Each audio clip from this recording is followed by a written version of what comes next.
Hello friends. Today we are going to discuss about mental illness, marriage and divorce. I am Dr. Suresh Badadmat, Professor of Psychiatry, working at NIMANS, Bangalore. Before I start my presentation, I'd like to place this disclaimer. This presentation is for academic and training purpose only. This presentation is not a substitute for professional legal opinion. For professional legal opinion, please do contact an advocate. Conflict of interest? None. Along with this, I also would like to apologize the viewers because I'll be using certain terms such as unsoundness of mind, insanity, asylum. These words are derogatory and also stigmatizing. But unfortunately, I have been compelled to use such words because these words continue to exist in our medical literature, legal literature, and also in court rulings. I do not have any intention to harm the sentiments of persons with mental illness and their family members and also mental health professionals. Please forgive me for using such words. In this video, I am going to discuss about mental illness and marriage, mental illness and divorce with regard to this Supreme Court decision and also the role of psychiatrist in assessment. The target audience is doctors, psychiatrists, mental health professionals, advocates, judges, persons with mental illness, and their family members. The laws regarding marriage is diverse because of various religion. Similarly, with regard to divorce also. All these religion-specific laws are also called as personal laws. India, being a secular country, have entertained such phenomena. However, the Supreme Court judgment spirit remains the same. If you look at the religion-specific laws regarding marriage, you can see Hindu Marriage Act, Christian Marriage Act, Parsi Marriage Act, Special Marriage Act, Dissolution of Muslim Marriage Act, Indian Divorce Act, and also the Muslim Women Protection of Rights on Marriage Act of 2019. Here, the laws are very diverse depending upon the religion. But with regard to dealing with regard to the Supreme Court judgments, the spirit remains the same. In this video, I'm going to discuss most of the Supreme Court decision revolve around Hindu Marriage Act and Special Marriage Act. These are the acts which are very specific and also population being very huge, those are reaching to the Supreme Court. Hence, I'll be discussing Hindu Marriage Act or Special Marriage Act which are dealt in the Supreme Court. Please do remember, although these Supreme Court judgments may apply to the specific laws, but the spirit remains the same. And also, I would like to bring to your kind attention, this video is specifically for mental illness and marriage and also mental illness and divorce related issues. First and the foremost, neither, if you look at the all legislation, it may be Hindu Marriage Act, Christian Marriage Act or Muslim Marriage Act. They are very clear in one specific issue with regard to marriage.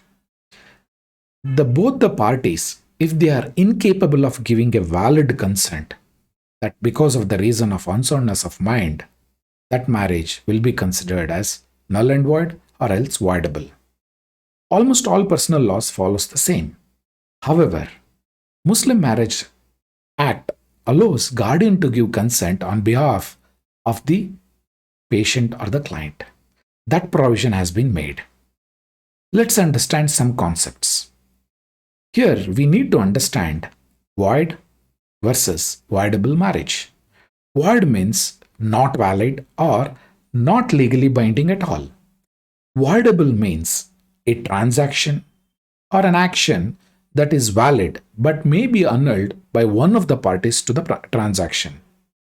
Annulled means declaring that this contract does not legally exist.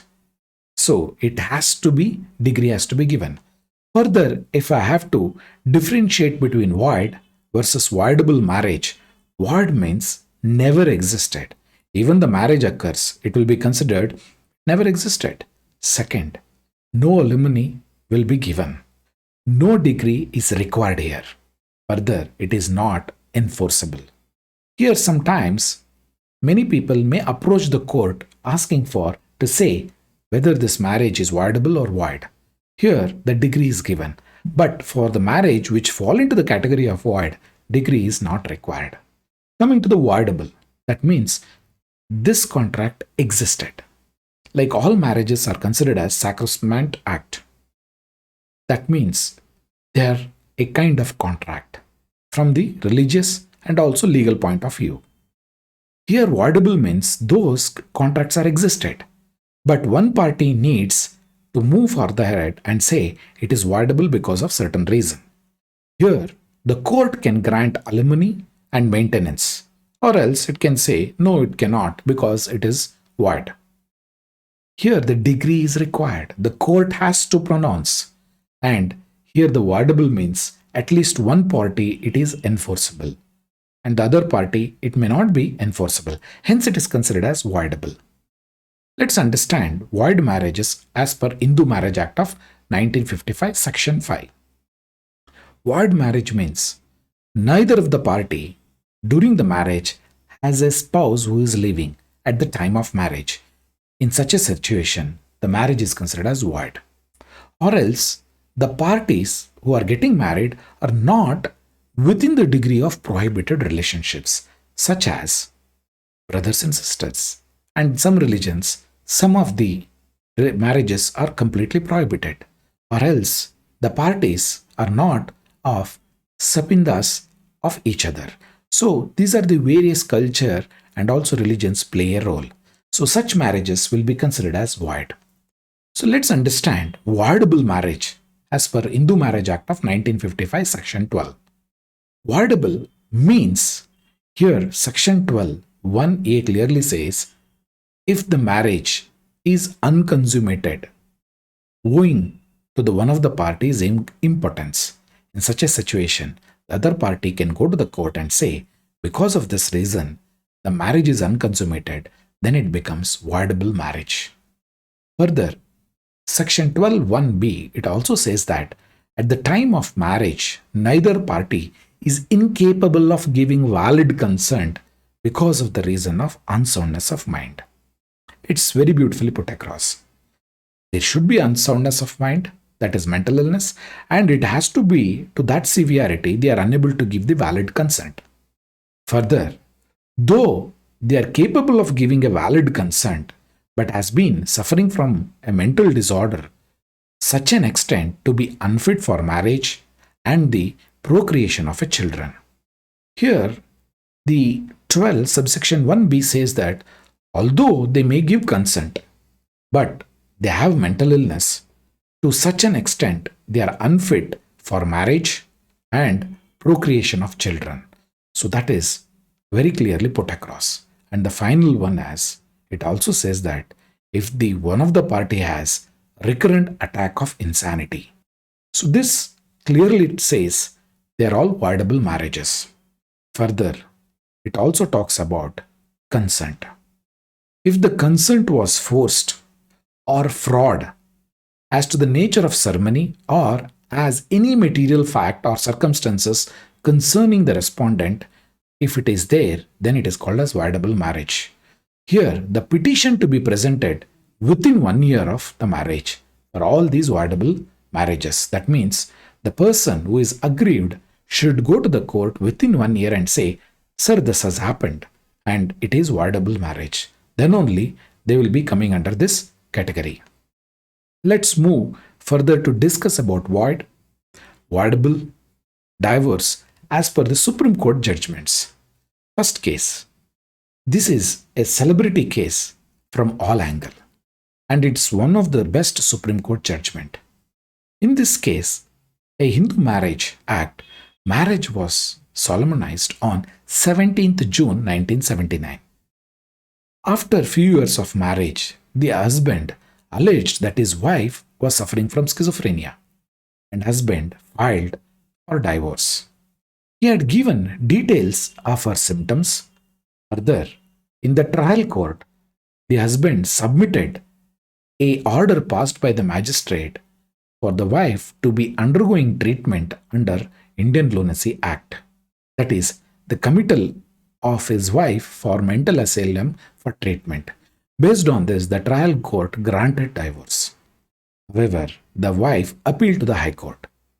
Here, the High Court was categorically said that it held that though the husband said that she has mental illness, though there is a mental illness, but he did not prove that it was impossible or unsafe for the husband to live with her. Hence, the High Court rejected the divorce. Further, husband went to the Supreme Court, and the Supreme Court in this case gave a landmark judgment. In this decision, the Supreme Court said that all mental abnormalities are not recognized as a ground for grant for divorce. If the mere existence of any degree of mental abnormality could justify dissolution of marriage, only few marriages would indeed survive in law. Such a beautiful decision. It clearly said that because there is some abnormality or minor abnormality, on that basis, if the court goes on giving divorce, that means most of the marriage will be divorced. Hence, it said that clearly, just because there is a mere abnormality, we will not grant divorce.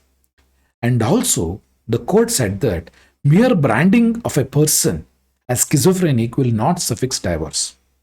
Such a beautiful judgment given by the Supreme Court. And it said that just because you call somebody schizophrenia, we will not give divorce.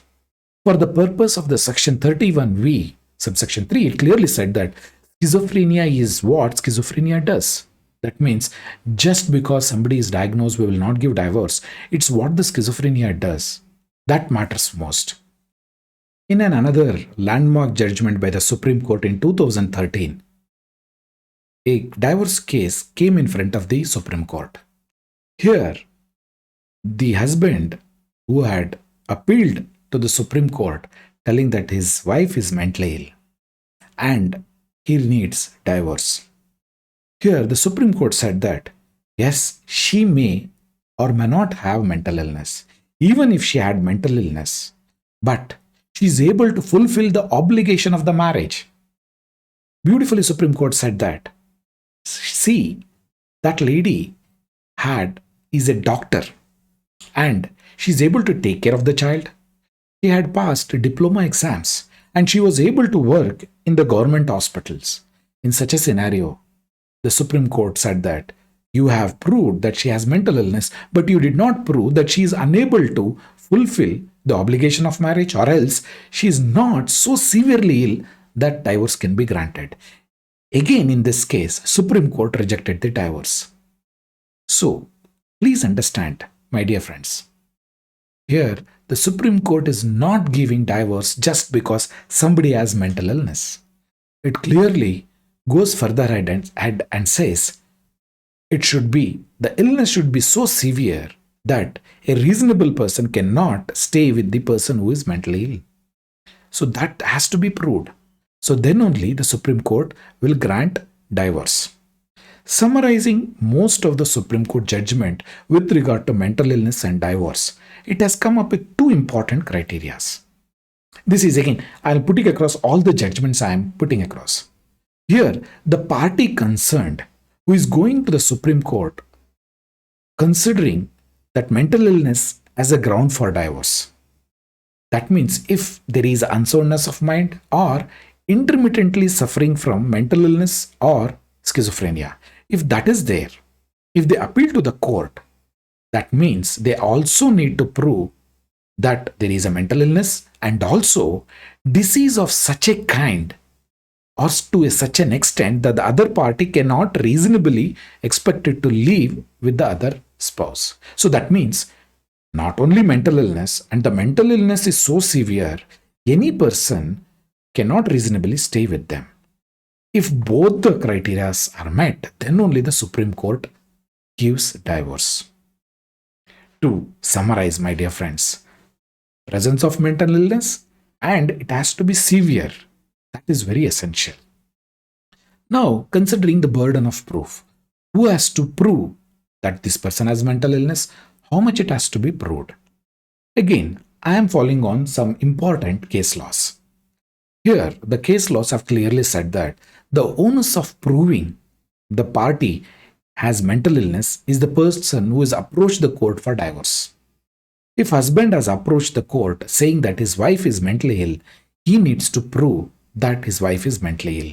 And also, the requisite degree of mental disorder to such an extent he cannot reasonably live with her has to be proved by him. That is the burden of proof and extent of proof required. Again, the proof required is preponderance of evidence, that is, balance of probabilities. Here, the civil court evidence, probabilities of those evidence strength is required, not to the extent of criminal case, that is beyond reasonable doubt. Here, the requirement is civil case evidence, preponderance of evidence is required. Coming to the point, if the person has approached the court and said, yes, this is the prescription of my wife or my husband who is mentally ill and I want divorce. In such a scenario, whether the court can give an order for medical examination or not. One of the case went to the Supreme Court. In this case, husband approached the court and said, my wife has mental illness and she needs to be subjected to the examination. This a important case. The marriage occurred in June 91. In June 95, the husband approached the court asking for divorce and requesting the court to subject his wife for medical examination. Here, the medical examination means mental health examination. He said his wife is mentally ill and she should be examined. However, wife counsel objected this. He said that compelling a person to undergo medical examination by any order of the court would be violative of personal liberty guaranteed under this Article 21 of Constitution of India. The lawyer argued in a very beautiful way, and also further he argued in the absence of specific empowering provision, a court dealing with matrimonial cases cannot subject a party to undergo medical examination and against her violation of rights. This was the argument in the Supreme Court, and it's a constitutional argument. In this case, the Apex Court clearly said that a matrimonial court has the power to order a person to undergo medical test. That means any family court can order for medical examination to any person, either the husband or wife. Passing of such an order by the court would not be violation of the rights to the personal liberty under Article 21 of Constitution of India. It clearly indicated that further. But however, it also exercised some caution. It said that the court should exercise such a power if the applicant has a strong prima facie case that there is a sufficient material before the court. That means husband has to provide some proof or a prima facie evidence that his wife has some illness. Without that, the court cannot give. That means the court should be convinced to some extent, yes, this person has some mental illness or some maybe other physical illness. Hence, they need to be subjected for examination to know what is the type of problem and what is the severity. Hence, the Supreme Court said that if despite the order of the court, the respondent refuses to undergo examination, medical examination, the court is entitled to draw an adverse inference against him or her. So such a beautiful, again, a Supreme Court has said. To summarize, the Supreme Court has said that means family court has power to subject anybody for medical examination, but that the prima facie of evidence should be provided by the petitioner. One, and it is not violation of Article 21. Further, if the person continues to refuse for undergoing medical examination, means the court has all the authority to draw an adverse inference against the party who has refused to undergo medical examination. Now moving to another important question. If there is a question of mental illness in judicial process, that means some case has gone to the court or else some judicial process. In that time, a mental illness issue has come up. What does the Mental Health Care Act of 2017 says about this? Mental Health Care Act of 2017, Section 105 clearly says that the Mental Health Care Act 2017, Section 105 empowers the court to refer such cases to Mental Health Review Board. Mental Health Review Board are the quasi-judicial body formed under the Mental Health Care Act of 2017. Now, any court can refer them to Mental Health Review Board. And this Mental Health Review Board, if there is any judicial process, during the judicial process, before any competent court, proof of mental illness is produced and it is challenged by the other party, then that court will refer that matter to the Mental Health Review Board. Now, the Mental Health Review Board can examine that case, or else it can refer to a competent expert committee to examine and submit the report to the MHRB, which will be forwarded to the Honorable Judicial Court. So, to understand, my dear friends, the court can now, under Mental Health Care Act of 2017, Section 105, the court has been empowered to refer those cases to Mental Health Review Board, and Mental Health Review Board can examine the case by itself, or else it can refer to a committee of experts to examine the case and submit the report. Now move to another important point. If there is a concealment of a history of mental illness before the marriage, one of the party did not reveal, either the husband had the mental illness or else wife has the mental illness. They did not reveal and the marriage has occurred. What does the court ruling says about this? Certain high court judges have given the judgment in favor of telling that concealment of an important history of mental illness is a ground for divorce. Some of the high courts have said, no, it is not a ground for divorce. In one of the cases which I am going to discuss here, Mr. T and Mrs. J were married on July 18th of 1982. Marriage lasted for 10 days as per the husband, but the wife says, no, it lasted for 4 months. And within the marriage, after few days, the lady develops mental illness. And she revealed that she had also mental illness in the past. And immediately she was sent back to her parents' house. Immediately after that, husband filed for divorce. But however, the wife leveled a dowry harassment case against the husband here. Now, wife had, when the information was presented, wife had one episode of acute psychosis and she was admitted to Amritsar Mental Hospital in 1980. And she recovered from the illness also. Family history of mental illness in wife's father and elder sister was also noted.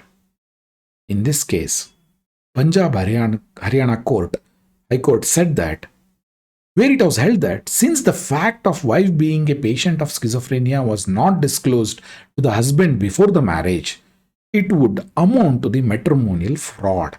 And therefore, it was held that husband was entitled to degree of divorce if not annulment of marriage. Here, the High Court has taken the side of there was a concealment of the history of mental illness and the consent given was a fraud because they did not reveal all the information. That was the point which was raised and the divorce was granted. Let's understand from the Hindu Marriage Act. Here, for nullity of marriage on the ground that the consent of the petitioner obtained by a force or a fraud, not giving information or a concealment can be a fraud is a question. But however, fraud as to the nature of the ceremony or as to any material fact or circumstances concerning the respondent. So, this is subject to the matter of interpretation of each cases, how it is presented in the court of law. On that basis, the cases have been discussed.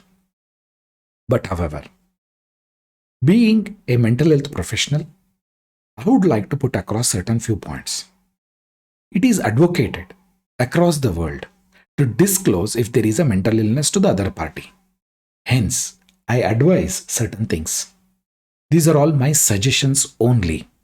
It is left to the individual party to disclose or not to disclose, and the consequences of that is left to them. But the medical literature is very clear. Before marriage, please disclose. That is, if either party was or is suffering from mental illness, and if they are on medication or off medication, needs to be disclosed to the other party. If possible, the other party should be taken to the treating team so that the complete disclosure can occur. And before the disclosure, the treating parties, that means the treating team, that is the mental health professionals or the psychiatrist, need to take a written consent from the client that they have given the consent to disclose all the information, and they know the consequences that there may be a marriage or the marriage can also be called off. Hence, the consent from the patient is essential, and then revealing of information to the other party is essential.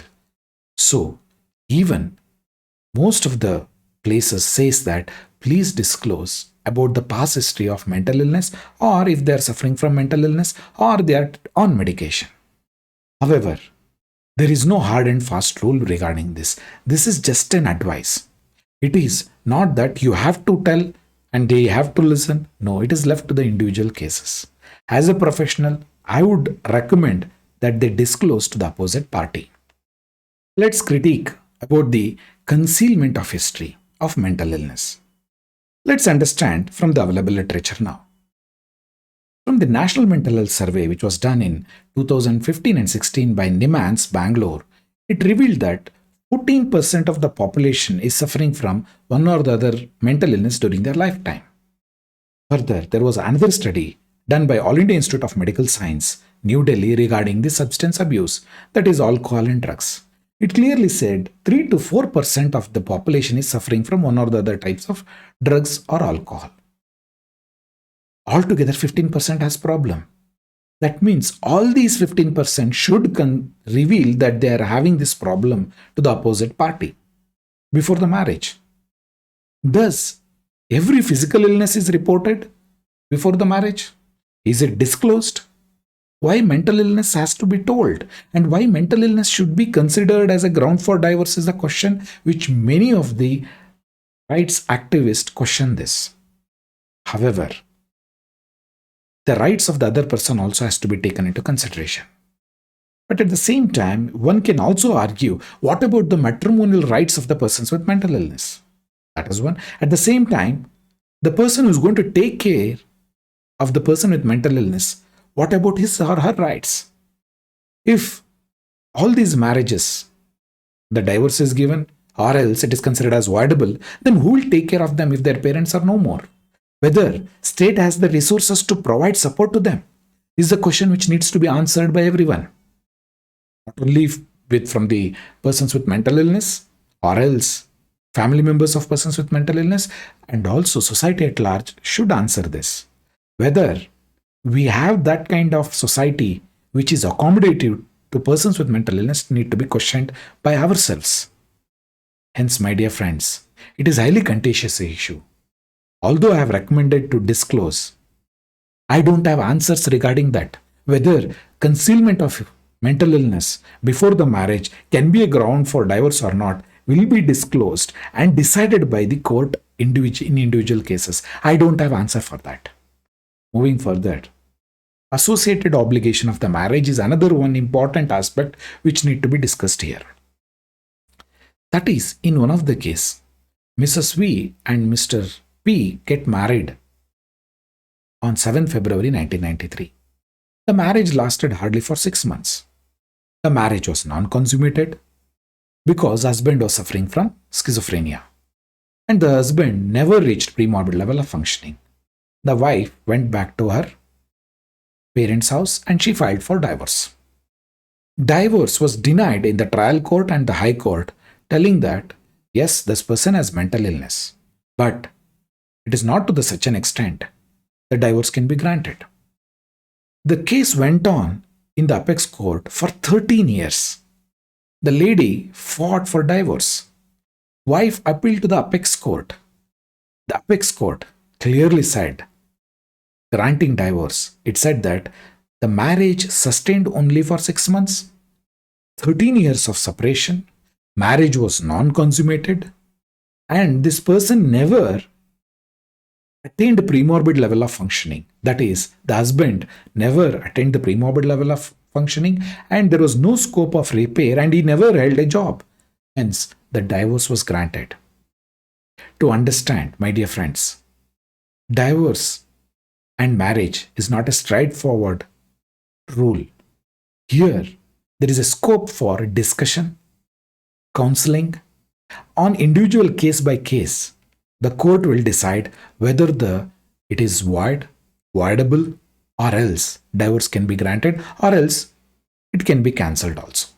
So it is based on individual cases and individual merit and how the lawyer is going to put across that case and evidence in the court of law. Moving forward, let's discuss about mental illness and cruelty in marriage. Invariably, certain mental illness has violence and also mental torture. Hence, we need to discuss about cruelty in marriage. Whether cruelty in marriage is a ground for divorce, that needs to be discussed. Without discussing that, this video is incomplete. Let's discuss about cruelty in marriage. If you look at the earlier Hindu Marriage Act of 1955, cruelty was not a ground for divorce. But however, in 1976, in a landmark Supreme Court judgment, it brought in this cruelty was made a ground for divorce. But however, there was no clear definition. And in 1976, Hindu Marriage Act was amended and cruelty became a ground for divorce. Since there was no definition, a general consideration of definition was given. Cruelty means it should be a cause of a reasonable apprehension of cruelty is of such a type that it becomes impossible for a spouse to live together. That was the general definition given. But however, in later, there are subsequent many decisions by the Supreme Court which has defined various types of cruelty. It has brought two important types of cruelty in marriage. One is physical cruelty and another one is mental cruelty. Let's discuss about physical cruelty. In one of the judgment, it said, when one spouse does an act of physical violence of such a kind which causes injuries to the body or limbs or health of the other spouse. Here, even a one incidence of a severe physical injury which is almost threat to the life, that it can be a ground for divorce based on physical cruelty. Further, mental cruelty was also brought under the ambit of this cruelty as a ground for divorce. But however, mental cruelty was not defined further. Hence, it needs to be defined. Cruelty in marriage with regard to mental illness was defined as based upon the social values, the community from which they are coming from, the cultural background, the status of the husband and wife, what is the thinking process, what is the family background, social background, and surroundings of the party. Those needs to be considered before mental cruelty decision has to be taken. Further, we need to understand mental illness and cruelty or violence go in hand. Certain mental illness will have irritability, and certain persons with mental illness will have abusive, assaultive behavior because of their nature of symptoms. It may be suspiciousness, telling that the husband or wife is trying to harm them, or else they may have suspiciousness regarding their fidelity. That is, they have a extramarital relationship. Sometimes they may also think that every person in the locality are talking about them. Substance use, that is alcohol use or addiction. Domestic violence because of mental illness or else personality disorder. Sexual dysfunction, because person with mental illness also may develop sexual dysfunction because of the illness per se or else because of the medication. Further, because of mental illness, there may be social dysfunctioning, occupational dysfunctioning. They may not be able to hold the job. In such a scenario, whether mental illness and cruelty can be considered for a divorce is a big question. In this regard, there are certain important Supreme Court judgments. Unsoundness of mind may not be a ground for divorce, but the behavior which causes harassment to the spouse can be a ground for divorce. Further, in another landmark judgment, repeated threat for attempting to suicide or committing to suicide to the spouse can also be a ground for divorce, because imagine your wife is threatening you that she is going to commit suicide and she will write your name repeatedly almost day in and day out. In such a scenario, in such a mental harassment, mental cruelty will be considered and it will be considered as a ground for divorce. Further, making false allegation. In one of the case which reached the Supreme Court, wife had given newspaper information telling that my husband is beating me, or my husband is doing such a scenario for dowry harassment. Such allegations are done in the wide public sphere, or else writing letter to the husband's office where he is working telling that my husband is doing this can also be considered as mental cruelty if it is not proved. That's what the very important crux of here. Here it is a false allegation. If it is true, it can be a ground for divorce, or else just an allegation can also be a ground for divorce. Further, defamation. Defamation about the husband, husband's family members, or wife and wife family members. If one of the party does it, it also can be a ground for divorce under mental cruelty. Refusing to have sexual intercourse can also be considered as a ground for divorce. Further, suspecting of infidelity towards the wife or the husband. In such a scenario, and it continues for at least for a duration where the other person finds it very difficult to stay with him. Once or twice, suspecting the fidelity may not be a ground for divorce. If it is because of mental illness and it is lasting for more than 2 to 3 years and the duration is long and that the person is refusing to treat treatment, in such a scenario, it can be a ground for divorce. Now, understanding all these things, this cruelty as a ground for divorce is evolving. Supreme Court is interpreting based on each and individual cases which comes to their decision. Now moving further, what is the role of psychiatrist in such a scenario where there is a mental illness? The issue of marriage or issue of divorce is playing a very important crucial. In such a scenario, what the psychiatrist should do? Let's discuss that. Here, the psychiatrist has an important role. You need to assess the client. The client is the person who is asking for divorce, or else also the person who is refusing to give divorce. That means you have to assess the client and also the other party. Assess the family as a complete unit. Assess the children because they are going through a difficult scenario because father and mother are fighting for divorce. The assessment either can be done inpatient or outpatient. If the patient is your old case and you have all the medical records and you know the diagnosis, it can be done on OP basis. If you don't know the diagnosis and it's the first time they are coming to your hospital for assessment, you have, based upon your professional discretion, you can either admit or else do the assessment on OP basis. It depends upon your professional experience, depending upon the available resources in the hospital, and also how many members are working with you so that you can do the complete family assessment. It can be done on an inpatient or outpatient basis. It is completely the professional discretion. You need to collect information from all possible sources, such as collect the court order. Ask the court order for assessment because you are assessing the whole family. You are subjecting the whole family for complete assessment regarding the mental illness. Why there is a severe marital discord or family discord? What is the basis? Whether the marriage can continue or not, and what counseling can rescue this marriage. And also get those copies which has been filed for divorce. Both from the husband side and the wife side, ask for those things which have been filed in the court of law. Ask for educational background.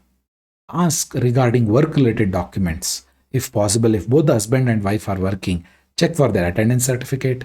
If possible, ask whether they're paying income tax, whether they have got any awards, any promotion, any achievements which they have done recently. Please document that. If possible, keep a copy of that. Interview both the families, husband family and the wife family, because the marriage is not in India between the husband and wife. It is between the two families. Hence, there is essential point is to interview both the families if possible. Look for domestic violence. Interview the children. Even if the child is around 3 to 4 years, please interview the children because the impact of divorce on the children is very huge. Hence, you need to know what is the impact of litigation on the children so that you can take some countermeasures so that the mental health of the child is preserved. Further, what is the ability and functionality of both the husband and wife? Whether is there any disability present in the husband and wife? Check for educational background. Look for employment background in both the parties. What is the responsibility taken in the family from both the parties need to be checked. Check what is their home status, children, how they are taken care, what is the responsibility taken by both the parents and on both the family side, what is the societal level they are living in, and in what background they are brought in needs to be comprehensively assessed. And when you are giving certificate, please cover these points to help the court to arrive at a decision. Please comment whether there is a presence or absence of mental illness. What is the severity of mental illness? How many past episodes was there? How many relapses were there? Whether there is a need for treatment? What is the treatment response in the past? What is the treatment response now? Whether it is a curable or incurable mental illness? What is the duration of treatment probable in future? Whether family therapy is required, family counseling is required, children needs counseling or not, what is the impact of this divorce on the children needs to be mentioned so that the family courts gets the comprehensive picture of the family. To conclude, my dear friends, marriage is a very important life event in anybody's life. At the same time, divorce has a severe impact on both the families and also on the children. Hence, before divorce, the assessment should be done thoroughly. And also, you need to keep one point in mind. Before the marriage, disclosure regarding the mental illness needs to be done. This is my advice, and also the medical literature across the world says that. However, it is left to the individual family to conceal or not to conceal because there is no straightforward rule regarding this. However, the consequences of disclosure, non-disclosure consequences has to be borne by both the parties. At the same time, if it reaches the court will decide whether the concealment of the marriage, of the mental illness before the marriage was severe or not. It will be decided by the court. Hence, I don't have answer regarding straightforwardly, yes, it has to be done or not to be done. Advice is disclose. Further, if you are as a psychiatrist doing the assessment, please see whether the person was suffering from mental illness during the marriage and the mental illness was so severe, his capacity to consent was impaired, needs to be looked. Further, after the marriage, whether the respondent was suffering from incurable mental illness need to be commented, or is the person respondent is suffering continuously with mental illness need to be looked for. Further, whether the respondent is suffering intermittently, that is episodic nature of illness of such a kind to such an extent the petitioner cannot reasonably expected to live with the respondent. That means 2-point criteria is there, whether presence of mental illness and the mental illness so severe that the petitioner cannot expected to live with the respondent is the ground for divorce. That's what the Supreme Court or the other courts will take that important point to decide. Further, let's make it point very clear. Mental illness is not a ground for divorce. It is the severity of mental illness, duration of mental illness, whether it is curable or incurable, whether it is recurrent or not non-recurrent, what was the treatment given, what was the treatment attempt done by the parties, and also whether the petitioner cannot reasonably be expected to live with the respondent will give the clear picture. And all these need to be assessed and placed before the court so that the court can take a decision whether the divorce to be granted or not to be granted, whether it is a voidable marriage or not, or else those issues is left to the court. Finally, I would like to urge to everyone not to use words such as unsoundness of mind, psychopathic mind, idiot, insanity, asylum. Such words are derogatory or stigmatizing, and these words should be stopped and removed from our literature. That needs to be occurred at the earliest. Further, research in mental illness has gone miles ahead.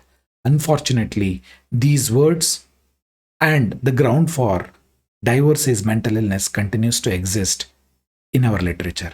But however, Supreme Court was able to match with the scientific evidence. But that also need to occur in our legal literature. Thank you very much for giving your valuable time. Stay safe.